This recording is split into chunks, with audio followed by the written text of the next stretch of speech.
authority to upend the Constitution without any recourse.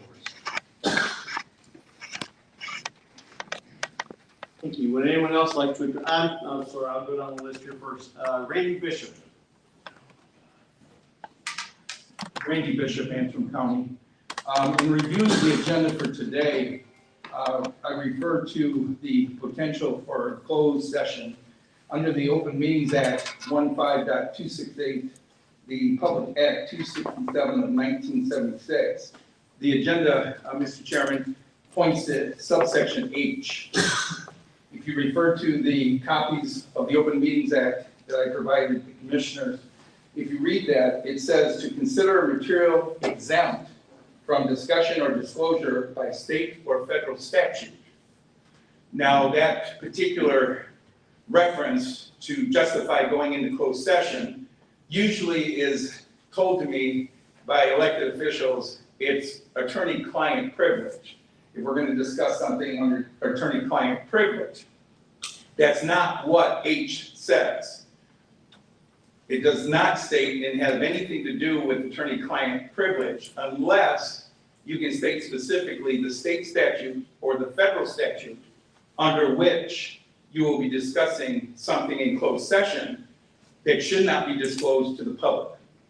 And I believe based on your agenda today, that you're basically operating in violation, blatant violation of the Open Meetings Act if you decide to go into closed session to discuss this case.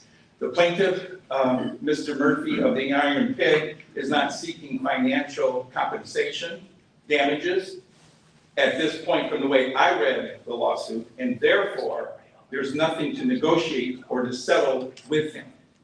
So the public would like to know what you're talking about, what you're asking the attorney, what his advice to you is, and we believe it should be made public record. Thank you.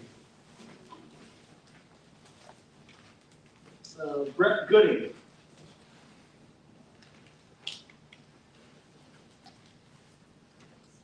Good afternoon, Brett Gooding, Emmett County. I got a couple of questions or issues that I just don't understand what's going on. I don't really understand why you would go to appeal this court decision. I think you're wasting money.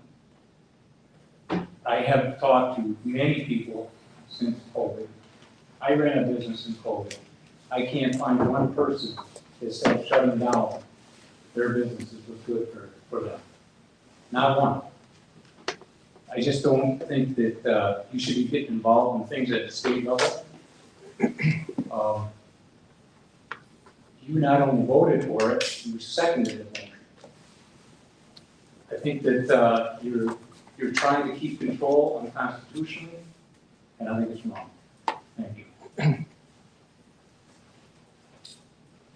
David Delaney. Well, this 3 minutes is going to be a challenge, but I'll stay within the 3 minutes. My name is David Delaney. I'm counsel for the Iron Pig. For the last 4 years, I've litigated probably 15 of these constitutional cases throughout the state of Michigan. I have multiple cases in the Court of Appeals, and I have 3 cases pending in the Michigan Supreme Court. One of the most difficult things about this area is trying to get people to understand what it is because it has complexities to it. And it's as simple as this. James Madison, unlike the king, divided the powers of government into 3 branches. You are the legislative branch from your districts. You write the laws. The executive branch, this gentleman here, is in the executive branch, Mr. Hackett. He enforces the law.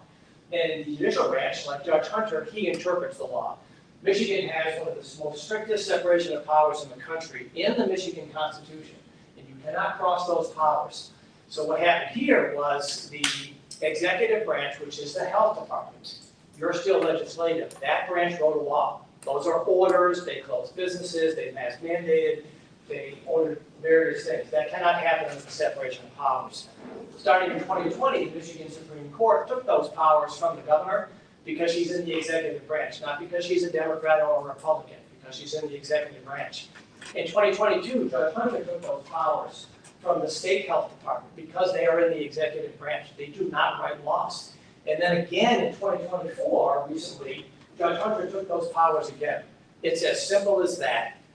You write laws, you enforce laws, and you interpret laws. And that is the reason your health department cannot write laws. Thank you.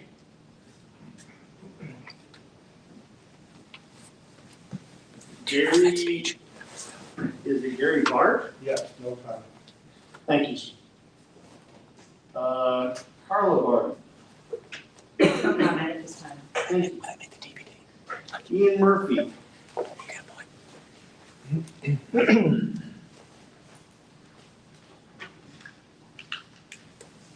Ian Murphy, I'm Seagull County. I've been here a couple of times before. Thank you for giving me just a couple of minutes. I don't have any prepared remarks, other than I just want to say this, that from the beginning, this was never about a fight against our government. It wasn't anything crazy like that. It's not a fight against our health department, who I actually adore and think does a wonderful job. I'm on the record as saying Holly Brindley is probably one of the best local health officers I've ever had to deal with in my 20+ years of being in the food service business. She's a wonderful health officer. Now, having said all that, really what this is about is the abuse of power, the overreach. What my attorney said just a few moments ago is really what it's about. You gotta remove the emotion of everything, the masks and everything about COVID, and look at exactly the power that the health department at the state level and at the local level also has. The other thing I want to say is, in no way do I want to be a hindrance to the health board and the health department's ability to curb a public pandemic, whatever that happens to look like. And that is part of the problem, is that we have to look at these things and we have to narrow them down and figure out exactly, and unfortunately, the last 4 years, we have seen not just the health department of Northwest Michigan, but all over the state, health departments have tackled this pandemic differently. We cited a case out of East Lansing in which they went around to sororities and fraternities that had no COVID cases on them. So I could, as an adult, make a decision to go into that fraternity, sorority, or in this case, maybe my restaurant, had it ever actually had a case of COVID, you guys. I have to say that on the record again. We have never had a case of COVID in my restaurant. For 4 years, not even a contact tracing. I've asked for public records, there are none. It would be one thing if we had an outbreak with my employees, if there was a ton of contact tracing, but it's important to remember, none of that happened. It's nowhere on the record. The state health department had to admit that, on the record as such. So they were coming after me for nothing other than non-compliance. And this is what this is about. Taking that power and exerting it on somebody that's simply non-compliant. Thank you, guys. There are no other public names that want to address the board. Would anyone else like to address the Board of Health? Hearing none, we will close public comment. That moves us to new business. Would anyone like to make a motion to allow, and we will have a roll call vote to reflect this, but would anyone like to make a motion to allow our attorney, Mr. Cross, to discuss his letter with us in the public forum?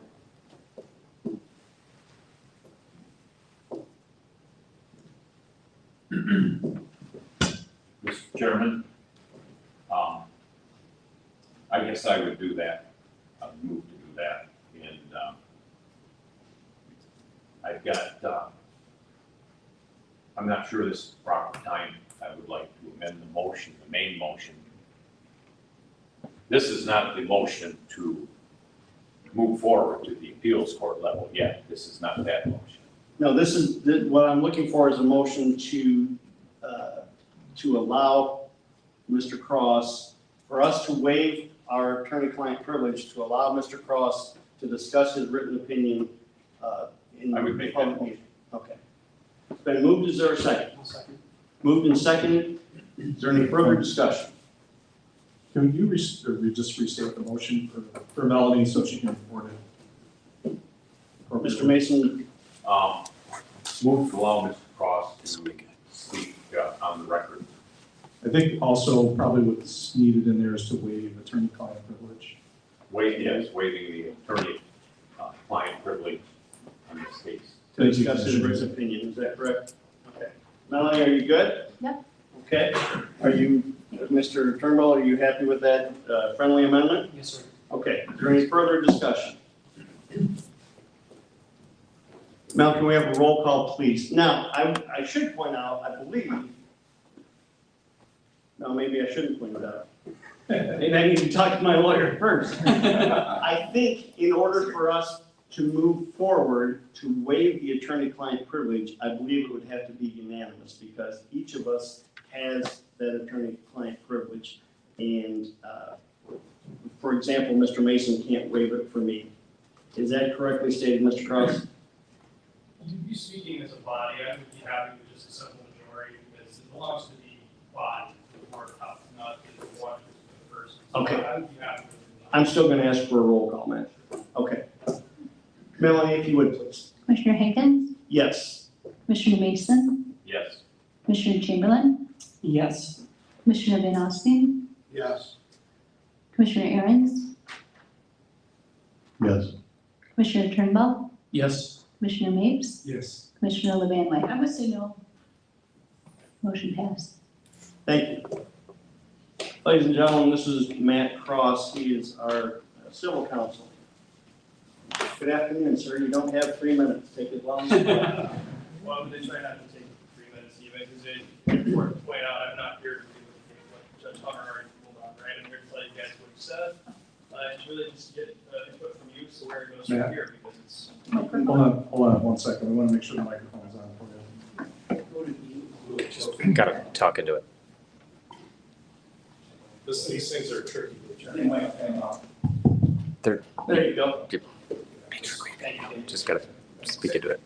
I'll do my best here. If I'm being quiet again, I guess you guys can just shut me down. So again, I'm not here to relitigate what we talked about this case. I mean, this was 40+ pages of briefing. This was, I don't know, hour plus of oral argument. I mean, these issues with respect to Mr. Delaney are far more complicated than he lets on in his presentation because Judge Hunter didn't agree that it's quite as simple as legislative, all you can do is write laws, executive, all you can do is execute them. The reality is far messier in democracies. The question is whether the local health officer was given an intelligible principle, something to guide his decision-making, and Judge Hunter simply said no. So, I will say that in my experience looking, because obviously Michigan's no outlier. I mean, during COVID, every state was taking very similar measures, prohibiting in-person gatherings and the like, and nearly all of the other states that I sampled came to the conclusion that these types of delegations are not unconstitutional. So, again, not going to go any deeper than that, but I only say that to say there are still arguments to be made that this delegation should be upheld, but I have no interest. I'm not running for office. I'm not a politician. I don't care about the politics behind it. I'm just here to get from you input whether you want to continue this fight at the next level. So, and unfortunately, the reality is there's no clear good answer here. So, I mean, if you like the outcome, I mean, right now we have the Otsego County Circuit Court saying that this is unconstitutional. No doubt it's binding on this health department, no matter where it operates. It's not limited to Otsego County. So this health department can no longer rely on Section 2453. There's no question about that. But that's not to say that someone in Metro Detroit could rely on it. So right now, it's not the law of the land, it's the law in Otsego County and with respect to this health department. So if you like the outcome, maybe you want to see the Court of Appeals affirm it and make it the law of the land so it applies to everyone. Of course, there's some risks to that because the Court of Appeals could very well overturn what the trial court did. So, and the exact opposite is true. If you don't like the ruling, I mean, if you want to appeal it and see if the Court of Appeals reverses and maybe they affirm it and that ruling you don't like is now binding on the entire state. So I really don't have much more than that. If you guys want me to get deeper into the details, I'm happy to. I can just tell you this non-delegation doctrine is a very heady topic that is, there's a smattering of case law in Michigan, but it's not a very robust doctrine for us to agree. But it does get a bit complicated, but that's really all I have. I mean, if you guys have questions, happy to answer them, but ultimately what I need from you is just a yes or no on the appeal, because the window closes on May 23rd. So we need a decision by then, or if the decision is sort of made by default, we're left with this order. All right, thank you, Mr. Cross. Does anyone have questions for Mr. Cross? Everybody, I'm assuming, did get a written, or a copy of his written decision? Is that accurate? Okay. Does anybody have any questions? Yes, Mr. Chairman. Sir? I think you've spoken to, or you, an estimated idea is the cost. Mr. Mason, can you move toward your mic, please? Thank you. Yeah, sorry. I think you've spoken to the cost of moving into the appeals court level. And then you may have given an estimate if it went into the state Supreme Court level. What are your estimates for the costs at this level if the health department took this on? Well, I'd like to say that most of the legwork is already done. We're not gonna be reinventing the wheel in the Court of Appeals and the Supreme Court. I mean, we're kind of stuck with the arguments we made in the trial court. So a lot of that briefing is done. We may refine some arguments here and there, but if I had to put a dollar value on it, I mean, somewhere in the neighborhood of maybe 5,000 to 10,000 to include oral argument at the Court of Appeals level. I don't know, maybe tack on another 5 to 10 if we go to the Michigan Supreme Court, but those are very, very loose estimates. I mean, I really think that most of the work has already been done. So if we were to make a motion and cap the amount at the appeals level at 10,000. Yeah, that would be, some of these things are sort of out of our hands, you know, but 10,000 should be enough, but I don't want to run into a situation in which, you know, we've done the briefing and for some reason it took much longer than we expected it to, and now we have to go to oral argument, but we're right at that 10,000 mark, so what do we do then, you know, So we just wouldn't want running into $40,000, $50,000, $70,000. So if we went something 10 to 15,000 in the motion, so that the Board of Health could not overextend beyond that amount of money, is that a reasonable thing to do? I think if you gave me up to 15, I'd like to think that's I can stay under. Yeah. I have a follow-up question to that, Matt. How much have we spent to date? That's a better question for Dan. Okay, I wasn't sure if it was for you or for Dave. I don't have the exact amount, but it's somewhere between 15 and 20. Okay, thank you. Anyone else have any questions? I'll just say that, Chairman, that kind of reinforces the fact that 15 is almost certainly going to be enough to get us through to the finish line of the policy. Thank you, Mr. Cross. Does anyone else from the board have, Mr. Chamberlain, go ahead. Cross, how much was it to file the appeal? So I have to rely upon I have an appellate department in my firm, they handle these things. Just because of the time crunch, they've already put together the claim of appeal as a 2-page document. It's very simple. I got the transcript immediately after the hearing, so we already have that. Because I sort of, I don't want to say that I knew what the conclusion was going to be, but I wanted to be prepared for this adverse outcome. So everything's already done. The exact filing, I couldn't tell you. I'm not really sure. But it would be nominal, like 200 maybe. Yeah, it's about $200 or something. All right. Does anyone else have a question for Mr. Cross? Yeah, Mr. Chair, if you elaborate on the section or on the second page of your comments to us, what you think is that we currently have until May 24th, 2024 to file a claim of appeal in the Michigan Court of Appeals. We wish to do so, but there are a few things to consider. What are those considerations? Just what I've already mentioned. And by the way, just to clarify, I had an argument with my appellate director over this. It's 23rd, not the 24th. Apparently I was calculating my days wrong. But at any rate, the decision is really based on what I just talked about. I mean, there are positive and negative implications for either side, depending on how you feel about the outcome. You can either look at it, this being the law of the land is a good thing or a bad thing. And so it's really just those considerations that I mentioned before. So, and then after that, it says, first, we hope that the Michigan Attorney General's office will step in on appeal and assist alleviating the financial burden on us. Now that you and I have several conversations, speaking of Dan,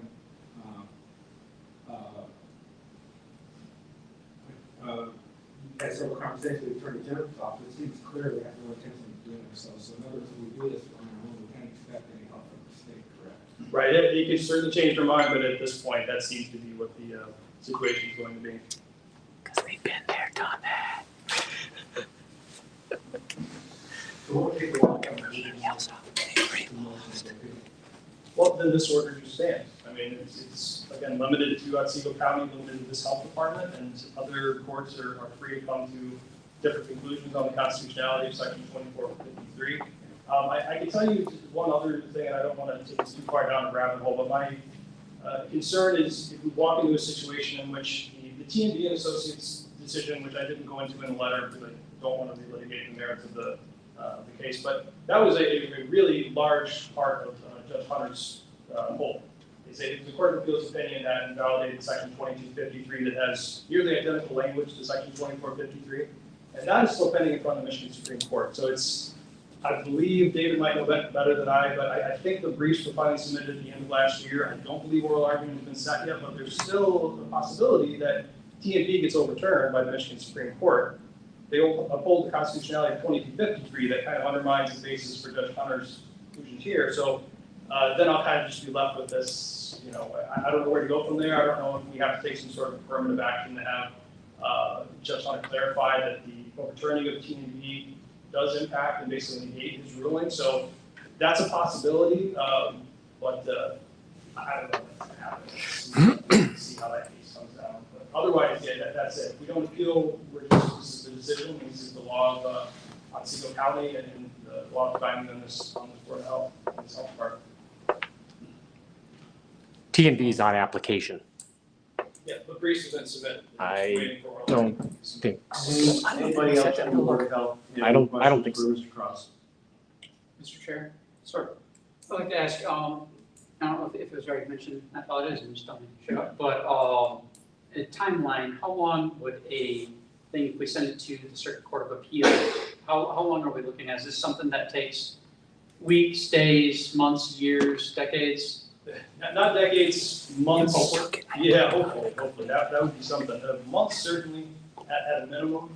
You may be, and TNB might actually be around the 1 year mark since it's been appealed. So I mean, it could get into that. But I mean, until we get something saying otherwise, I mean, that order is still binding on this health department. But yeah, it'd be months potentially creeping into a year. I'd be surprised if it's more than 1 year. Okay, thank you.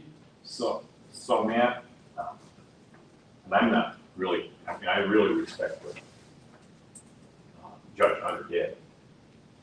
Now, a different scenario, there's a couple days for this to be appealed, filed for an appeal. If you file and we cap the money you can get, then that has to be lived by. But let's say Ian decides, for other reasons, he wants to go higher. Then there's no guarantee on the cap, is there? I don't understand the question. If he wants to go higher. Okay, if he decides to appeal it, if he wants to appeal, because you haven't, and he has the same deadline, Thursday is the deadline. If we make a motion that includes a cap as to what gets spent to go to the appeals level, and we've already got a pretty good idea. But if Ian decided between now and Thursday to do the same thing, we don't have a contract with you, or do we? Do we still have that same contract with you then at 15,000? If he decides to file the appeal? Well, I was following you up until the reference to the contracts. Obviously, you do have a contract with me. I mean, I am your civil counsel, Right. so if you wanted to put a limit on what I could do on this particular project, I would say, yeah, I would still live by that. Are you envisioning a scenario in which you're saying you don't pass such a motion today? If it didn't pass, Yeah. and Ian decides between now and Thursday that he wants to take it to the appellate court, Mhm. what does that contract have to do with that? Would it have to be written up in such a way that either way you're capped, you can't? Yeah, if I'm following you.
I'm not in favor of pursuing the appeal.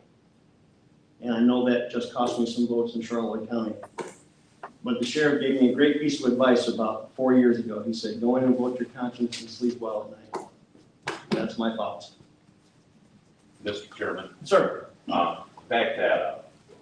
I've been out door knocking, I've got to this year, some of us are being contested. And I once I found out about this case, I bring it up with everyone. Overwhelmingly, the people don't want us to have to move forward. Thank you. Sure. So, I took a lot of my seat for supporting the motion. Biggest thing is, I want to respect Matt Cross's decision, listen to him. I supported it because it was around $200 a file. Wait until the next meeting. Instead, it failed. We're at the special meeting, which now is actually costing us more, probably around, what, say $500 health farm, then you count our pay, that's $900. So I felt it was smarter to say yes, give us the time to get the report, hear from Matt Cross, and then vote on it. So just wanted to share my opinion. Okay. Mr. Aaron? Chair, I'll ditto what he just said. That's the reason why, in the interest of saving money, I voted and seconded last time to exactly what was talked about, so we could have time. It's just the decision come down the day before, it seemed like a prudent thing to do rather than call another meeting. I don't like wasting money either, And towards that end, I'll make the motion to not move forward to appeal. We have a motion, is there a second? Moved and seconded, any further discussion? Anybody else want to weigh in? I just want to make sure I'm clear on my motion, that was a motion for not appeal. Correct. Anyone else want to discuss this? Mr. Chairman. Anybody else? Mr. Turnbull, go ahead. Just because everybody got waiting a little bit. This has been weighing very heavy on my heart. Recently, we've got something coming up, that being Memorial Day over this next couple of, over this next weekend. And I did want to say, Judge Hunter's ruling, and Mr. Cross may correct me if I'm wrong, but he deemed that the statute I'm sorry, I don't remember the numbers. I have it written down, but I couldn't read it anyway. You guys can laugh at that. But was that it was unconstitutional. That causes me great distress. I might be the only person in this room that has not only fought but died in defense of the freedom for this country. I say that lightly. You guys know most people here know my story. But in the explosion that took my eyesight and which I did end up dying 3 times from, don't worry, I got better. You can laugh at that too if you want. But it took the lives of 4 Americans. And I've been sitting here, and as I was taking notes, I actually wrote their names down because it's, we got to keep them alive in our hearts and in our minds. And those 4 Americans fought as service members, and their oath was to support and defend the Constitution against all enemies, foreign and domestic, to bear true faith and allegiance to the same. So when I voted, the last time we voted on this, I was a no vote because I wanted to make sure that I am, as a patriot, as somebody who has fought to protect our Constitution, I just don't want there to be perceptions from my loved ones, from the families of the fallen, from them looking down from above, whatnot, that I could be taking action against our Constitution. So I say this, this is a very emotional thing, and bear with me in my, I hate making decisions based on emotion because we all know what happens then. But logically, talking about the amount of money that it takes to go into this, initially it was just a couple $100s, and now it's moved into ballpark of tens of thousands of dollars, $10,000–$15,000. So being fiscally responsible, just as you said, Mr. Chairman, that's kind of the way I'm weighing on. And so that's why I will keep my answer the way it is. But those are my 2 cents. Thank you. Thank you, Mr. Trimble. Yes, Mr. Chair, I just wanted to weigh in just a little bit. Other than just ask a question. Great minds think alike. You practically mirror exactly what I've been thinking for the last few days since our last meeting. But since the last meeting, the only recurring word that's ever entered my mind is unconstitutional in regards to this issue. And that's where I stand. Thank you, Mr. May. Any further discussion? We have a motion and a second. The motion, I'm going to try and restate it or paraphrase it, but the motion is to not pursue the appeal and to accept the judge's decision in this matter. Is that correct to restate? Yes, Chair. Thank you. Okay. Mr. Thorell. I was just gonna say, before you guys vote, I just wanted to say something too. It's oddly, the public health code has been something that has been law since 1978, and I just feel like I should make some statements about it since I am the health officer here. I just want to say that, wearing my public health hat, if there's an outbreak, I want to react quickly and swiftly to mitigate that outbreak. And 2453 was one of those tools to do that. That being said, wearing my citizen hat, I totally get the constitutional problem, that was pointed out by Judge Hunter. If the law lacks standards, I think he, basically said that the other statute that was in question, 2451, had those standards embedded in the law.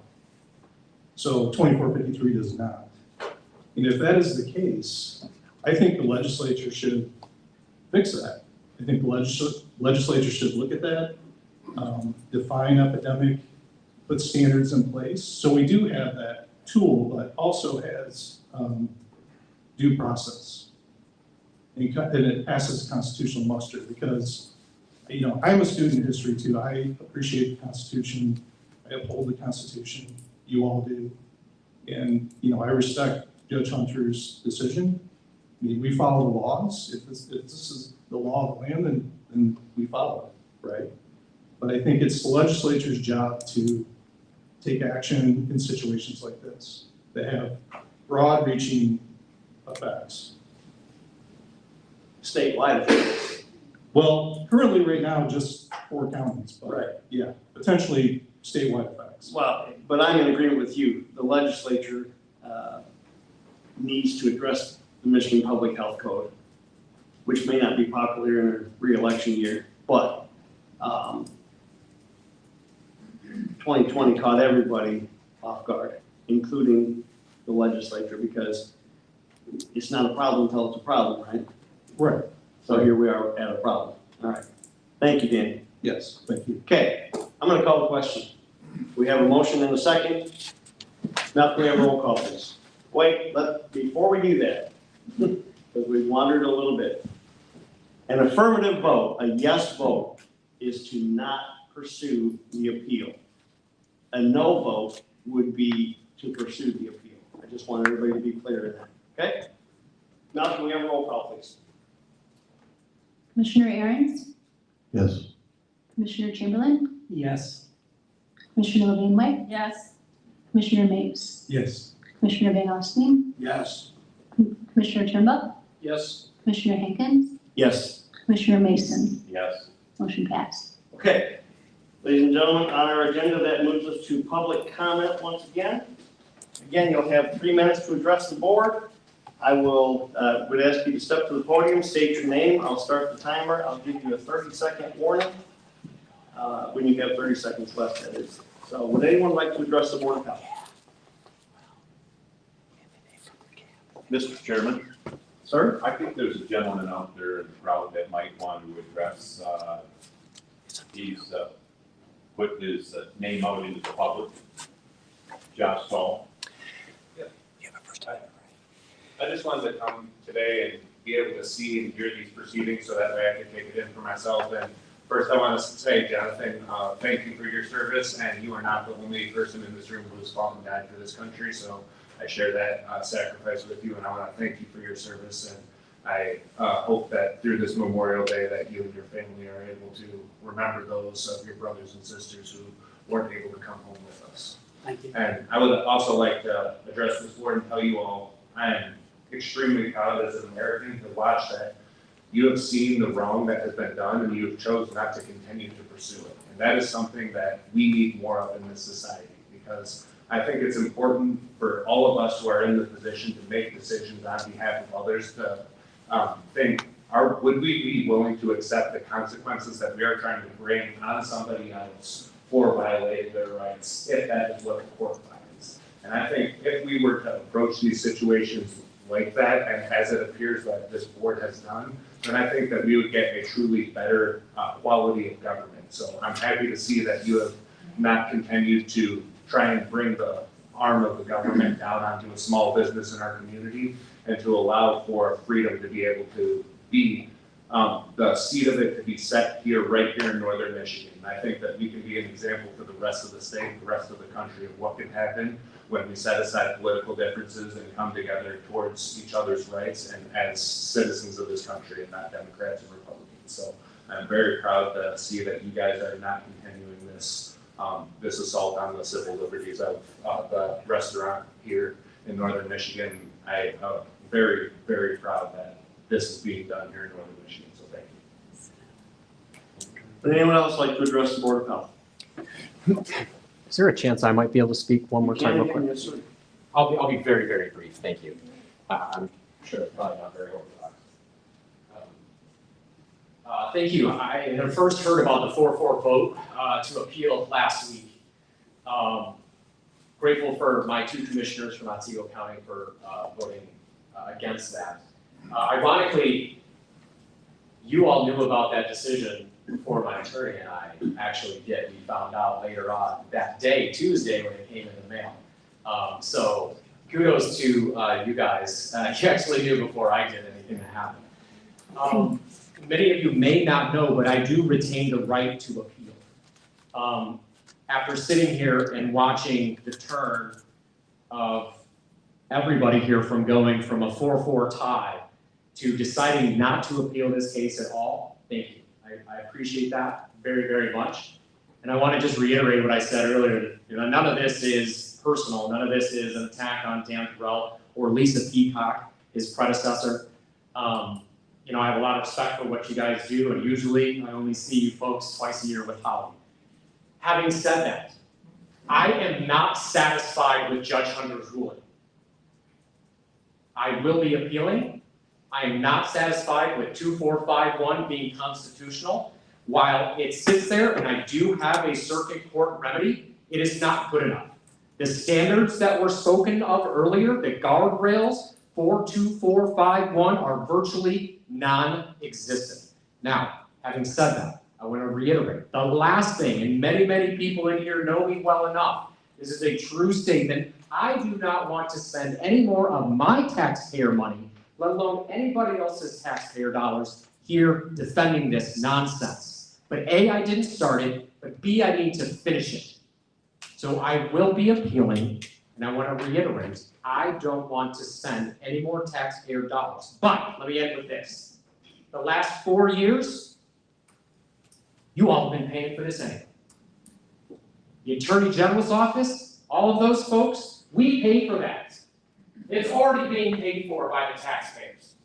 So you know what? We're going to go to the Court of Appeals. We're going to stand on in recertified questions. We're going to stand on Judge Hunter's rulings. And we're going to stand on Supreme Court rulings, federal court cases, and we're going to make sure that, as the health director stated so brilliantly, the legislature needs to go back and define what an epidemic is and rewrite the rules for some proper guidelines. And kudos to you for acknowledging that and knowing that.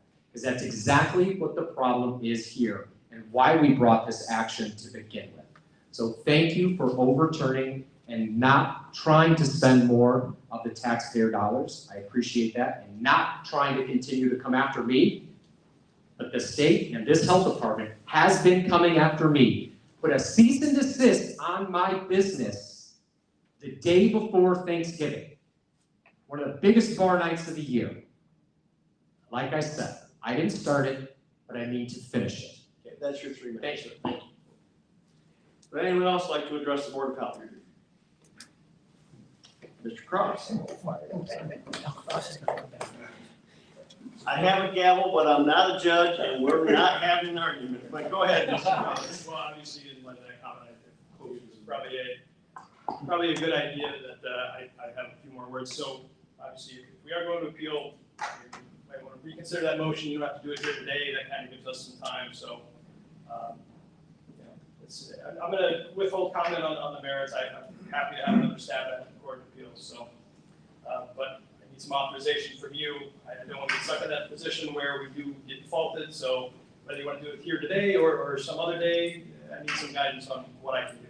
I think we meet again the first Tuesday of June, and that gives us some time. We don't have to schedule yet another special meeting. If Mr. Murphy does appeal, then you'll be served with the appropriate paperwork, and then we can put that on the agenda for our next meeting. Okay, sounds good. Okay, thank you, Mr. Cross. Would anyone else like to address the Board of Health? Yes, sir. Again, please state your name, sir. I'll give you 3 minutes and a 30-second warning. Joe Murphy, only a distant clan relationship to Eaton, we've never met, Emmett County. As a taxpayer, I'm interested since part of what the health department does has been declared unconstitutional and we're not appealing it. How does that affect the work of the health department? What does it deny them the ability to do? No, that's something that's not going to be answered today, but perhaps this board should know how that's going to affect the work of the health department that you oversee. Thank you, sir.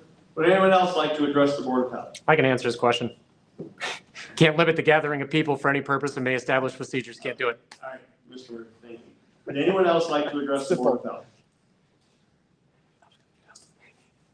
Hearing none, public comment is now closed. I'll take a motion to adjourn. Moved by Mr. Chamberlain, seconded by Mr. May. All in favor, say aye. Aye. Thank you, ladies and gentlemen. Oh, my name is opposed. You gave your chance.